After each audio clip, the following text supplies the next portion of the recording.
इन्होंने तावील भी की है इसमें।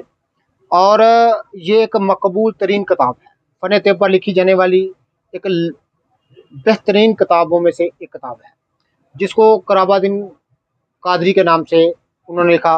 चूँकि साहिब तसनीफ़ जो हैं हकीम अकबर इज़रानी, वो ख़ुद इसी किताब में फरमाते हैं कि मेरा जो है वो रूहानी तलक जो है शेख अब्दुल कादिर जिलानी रहमतुल्लाह तआला अलैह के साथ है। तो इस बना पर वो अपने नाम के साथ कादरी जो हैं वो तसनीफ़ करते हैं। तो नाज़रीन किराम, ये फ़न तिब पर लिखे जाने वाली एक नायाब किताब में शामिल होती है। जितने भी फ़न तिब से लगाव रखने वाले तालिब इल्म हैं, दोस्त हैं, वो इस किताब का ज़रूर मुताला करें।